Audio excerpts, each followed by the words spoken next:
For many in this province, the decision to start a family has often meant it's also time to buy a house. But in the atmosphere of sky-high real estate prices, that's changing. Joining us now for their take on condo life for families, two people who are living it in the provincial capital. Jackie Burns is a parent, freelance writer, and author of The Condo Kids. That's a series of children's books. And Elle Gadsby is here. She's a condo resident and a parent as well. And it's good to welcome you two condo dwellers to our little table here at TVO. Jackie, why would anybody choose to live in a condo besides, you know, the obvious, you can't afford a house? Reasons? Yeah. Well, there's a lot of upside surprises to condo living that one might not first imagine. Even with kids? With kids especially, actually. Okay. I grew up in a house and I loved that, and my husband grew up in a house. He had the great experience as well, but both of us always assumed we would raise our kids in a house, and we just loved the condo lifestyle so much for us that we sort of kept putting it off and didn't want the responsibility of a house. And once we had kids in a house, we realized they loved it just as much as we did. What do they love So we about didn't it? have to, we didn't have to convince them. So there's an active lifestyle for them that they may not have in a house. So they have tons of friends in the building. They're constantly playing together. They're involved in swimming lessons with their friends. They have an indoor squash court where they go and they'll play hockey. They'll do indoor tennis lessons in the squash court. We have a hip hop dance instructor who comes in on Friday nights. This is all in the condo? This is all within the condo. The squash courts are all in the condo? Yeah, we have a ping pong room. So a lot of these condos do have amenities for families to be more active with their kids. There's obviously the safety issue too. The safety issue meaning? You don't have to, worry. For instance, if my husband travels for work, I'm not sleeping with one eye open. I feel a lot more safe in a condo, and I feel safe allowing my kids to go around the condo and meet their friends, go to the convenience store and pick up milk for me, anything like that. Because you've got a security person at the front desk? Yeah. That kind of thing. Okay. Did you start in a house? We did. You started in a house? Yes. This is actually my first condo. This is right now? Yes. Okay. And how's it going? It is wonderful. How come? It's several reasons. One, we were kind of Goldilocks. We tried the big house, we tried the small house, we tried the suburbs, we tried the city. But, there's a lot of work with a house, and we're definitely the sandwich generation. Our parents are staying in their houses longer, which require a lot of maintenance. And both my husband and I work, he travels a lot, so you're kind of running from one house to another to maintain it. And, we had tossed around the idea. We thought, well, maybe when our daughter's getting to the end of high school, it's, we're sort of thinking about it for when she leaves for university, but, why wait? We kind of kept sort of circling back to it, and, we'd gone out with our agent a couple of times to look at some new builds. We looked at some, and it kept not quite feeling right. And then about a year ago, we looked at an older building and we were like, this is it. We need to just take the leap. Like if you keep cycling back to something, it must mean something. Like this is not where our comfort level is, and we should just try this. And it has been fantastic. How old was your daughter when you moved into the condo? She was 10, just turned 11. Just turned 11? Yes.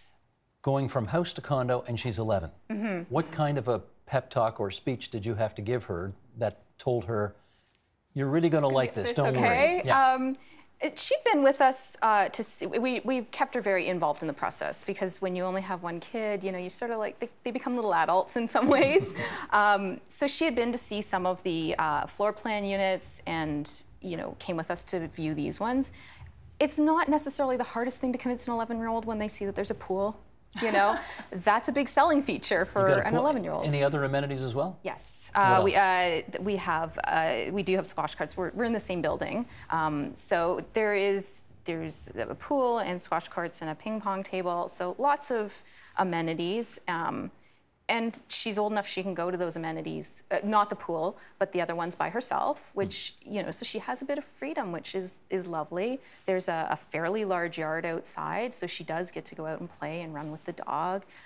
We're right on the water, right on the waterfront trail. So, things like even comfort level with her scootering or biking around the city, where I used to live, like I was always afraid that she would get hit by a car, because that's a real problem right now in Toronto. For sure. I don't worry about that now. She can go out on the waterfront trail and it's fine. I can see her from my window. There is a thing though, Jackie, I mean, you two are going against a stereotype, which is that you just don't bring up kids in a condominium in downtown Toronto, yes, or downtown anywhere for that matter. I mean, that's a thing. How do you, when you talk to your friends about this kind of stuff, the friends who don't live in condos, who live in homes, Yeah. and they look at you kind of sideways because they think, whoa, this can't possibly work. What kind I think they get it when they come to visit us, Yeah. and I think their kids love to come and hang out with the other condo kids in the building. I know we're the only family out of our group of friends who live in a condo with kids, but it's definitely something that they can see the benefits when they come and visit us. They Doesn't see. feel too cramped? No, I think we live in an older building that has larger units, and definitely that's a big difference. But a lot of the families that I speak to as part of my job as a writer at the Star, I write about homes and family living in the city, and the people that I've spoke to that live in condos say that it's the spaces outside of their building, like the parks, the community centers, all of those areas are an extension of their living room, as well as the common spaces within the condo. So the space that they actually live in is just one aspect of their lifestyle. Now, Elle, this may be sort of old-fashioned thinking or old-fashioned conventional wisdom, but the notion of a neighborhood, of homes, particularly if you've got a cul-de-sac and everybody's playing road hockey in the cul-de-sac, that kind of thing, I mean, it's quite ingrained in our memories. And you know, people may know their neighbors. The notion of living in a condominium where I guess the stereotypical story is you don't know your neighbors because everybody kind of lives on their own. Is that not the case anymore? I would say it's actually been the complete reverse for Really? us. So we lived in a neighborhood here in Toronto that had some larger houses. I knew my immediate next door neighbors on either side of me, and that was it. We didn't have a lot of kids in the immediate area, not in the houses close enough to us that my daughter could immediately meet them. So, you know, we really didn't have much of a community there. And we moved into our building, and we actually renovated our unit first. So we were in and out constantly. Our neighbors already had come and introduced themselves. Everybody on my floor introduced themselves Okay, that's immediately. unusual. You got to tell me how that happened, because of course when you're I out. don't think it is unusual. Well, though. hang on. I'm going to push back on both of you here. Because if you're out walking your dog on a beautiful day, for example, you know, that's how you meet your neighbors when everybody lives in a house. You're not out walking your dog in the hallway. But you are. You're in the common areas. You're in the elevator every day with these people. You're waiting in the lobby, you know, for a friend, or you're seeing them at the pool. You're in the courtyard. You see these people constantly, even more maybe than you would if you were on a street. And you've made good friends this way? Excellent friends. Yeah. And what I love about it is my son loves dogs. I haven't gotten to the point where I'm ready to give him a pet yet. So he decided he was going to start his own dog walking business in the condo. How old is he? He's 10, going on 11, and he's an entrepreneur, and he really wanted to start a paper route, but that wasn't happening. So he decided, you know, I'm going to be a dog walker, dog sitter. And he's met all sorts of people in the building just through this flyer that he posted in the condo mailroom. And he has this gentleman in his 90s that calls him almost every night to go out and take his dog out. And my son will have these great conversations with him, and he's in his 90s, and this intergenerational bonding is happening. He just has been dog sitting on Sundays for a couple that go to church who are retired, and they love they love seeing the young kids, you know, get these great stories from the older generation. So you got three breadwinners in the condo I know, right now. I know how to put them to work. Well, let's read this here. This is from a recent study last year called Bedrooms in the Sky. This is the Ryerson City Building Institute, which says as follows. As millennials get older and seek larger spaces and baby boomers downsize from detached houses, we will need housing units that meet the needs and economic realities of these important demographic cohorts. Does a condo community, in your view, satisfy the different needs of these two very different generations? Absolutely. And I would say our building is a perfect example of that. It did skew, I think, a lot older. And we see in our building a lot of, there are a fair number of people that have caretakers in our building that come in, so the units, people are staying in them longer. There are families, because the units, again, it's an older building, they're built with families in mind. And so in some ways, our building is a perfect example of how you can create a community that can service a family from the time you have children in diapers till people, you know, I think there are people in our building, they don't even leave for a nursing home. They live out their lives in this community. And the community is very supportive of them within the building. So I think it's entirely possible. I think... How tall is the building? 46 stories. 46 stories. Yes. Okay, this is not a small condo. It's not a small condo. So you've got thousands of people living there. Yes. You can't possibly know 5% of them, can you? Oh, I think you do. There's a lot of, because it's an older building, done a lot of they'll do like an Elvis impersonator night, you know, where they have all the, you know, older residents in the building who love that come together with the young kids, and they were learning how to do like the hip thrusts, you know, like these two communities coming together. It's really cool. So you meet a lot of people in random ways over the years. Okay, I lived in a condo once upon a time too, and we didn't have any of this kind of programming there, and we didn't have all the kind of athletic facilities you have. I mean, it was a smaller place, and it was just, it was a, so, you know, it does beg the question, are you guys living in an anomalous situation? No, I mean, I've spoke to a lot of condo families as part of my writing for The Star, and I'm seeing a lot of these same types of things happening. They're having families who are doing babysitting swaps in their condo with other condo parents they've found. One family told me about having a librarian come in to the building to read to their condo kids, and then they sign out books from the local library. They're doing Easter egg hunts. They're having communal barbecue nights where the kids all play and the parents talk. So this is definitely not an anomaly. I think it's happening more and more across the towers in the city, for sure. But this is an older building that you live in, right? Building. Did you look at a new building when you first considered it? Yeah. We went and looked at floor plans and some of the units in some of the newer buildings. And I think one of the biggest problems is a lot of newer buildings are just not built for families. You know, you walk into a building and most of the units cap out at 800 or 900 square feet, and maybe there's 2 that are 1,500 square feet.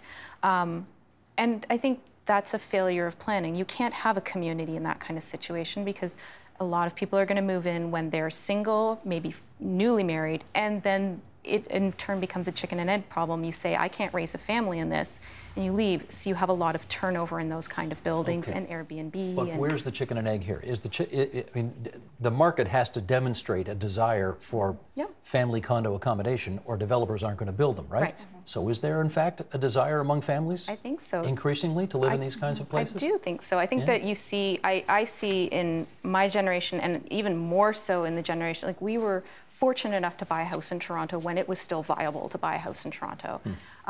But I know that the people are coming in just behind us, you know, my brother and sister-in-law, you know, people are pushing their finances to the very upper limit of what they can manage to have a shoebox in Leslieville or Bloor West. They're finding the good neighborhoods because they want their kids to go to a good school. And, you know, we're talking about a time where, you know, interest rates are probably going to go up, and this is something that people my age and younger have never dealt with in their life.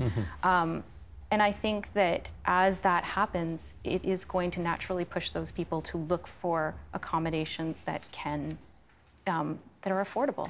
One does hear, Jackie, about maintenance fees that are, you know, there's no free lunch out there, right? So you do have a board that sets maintenance fees, and you have to pay those maintenance fees, and that takes care of all the snow shoveling and all the other stuff that you no longer have to do. How concerned are you that that's a line on your budget that's totally outside your control? Well, I've lived in condos since the year 2000, and they haven't increased in any of the buildings I've lived in. I think I've lived in 4 buildings. They haven't increased beyond the, you know, annual increase. I haven't had any special assessments or anything like that. So it's actually easier, I find, to work it into your budget because you know what you're going to have every month. Whereas but that is sometimes the concern. The concern but it's is also you're what you're budgeting for, and I guess it is a concern if your maintenance fees are super low when you sign on, and then they raise them. I guess that's something that you have to look at. Something happens to the heating system of the building, and suddenly you find yourself with a $25,000 But the same thing, I guess, if you had a house and your roof went or your furnace went, and I know that happens. We did that as part of our budgeting assessment for moving from a house to a condo, is that I sat down with our budget and I added up what we spend on a house in the City of Toronto for a year. And it was shocking, because if you is just doing the basics of heating, you know, electrical, your taxes, and then you started to tack on, you know, the projects you know you have to do every year. One year it was our foundation. We knew that the roof was going to need to be replaced. For sure. And when you start to add that up, and most people, I don't think, really do the hard numbers of what do you spend on your yard? Do you put in annuals every year? Do you go and spend $500 at the nursery? And when you start to add that all up, suddenly condo fees don't look terrible. And we certainly couldn't have put a pool in our backyard for our maintenance fees. So good point. Here's Adrian Crook, who is, you know, Adrian, a Vancouver author. He's got a blog called 5 Kids, 1 Condo. He had this to say about life with less space. Sheldon, if you would. Single-purpose rooms are a waste of space. Every bedroom can be used during the day as well. The dining room table is covered in craft paper and used throughout the day. Our 32 square foot, almost 3 square meters, in-suite storage unit has been turned into a quote-unquote maker lab that the kids 3D print and game in. The idea is not to have single-purpose spaces, but to use every space maximally throughout the day and night. What do you think? Well, he should see our spare bedroom. That's where all the hockey equipment is right now. It's like, you wouldn't want to go in there. Yeah, so you relate to this? I can. I mean, we do use a lot of our rooms for, like, our living room right now is piled full of Lego for my son and homework, and like most houses would be, though. But yeah, definitely you don't get a garage, you don't have a basement to throw a lot of this stuff in, so you have to be a lot more mindful of what you're bringing in. You have to, you have to embrace the minimalist lifestyle? Would you go that far, Al? Oh, for sure. Yeah? I think so. I mean, we're fortunate enough to live in a, I would call it a very comfortable family-size size space. How many square feet you got? A lot.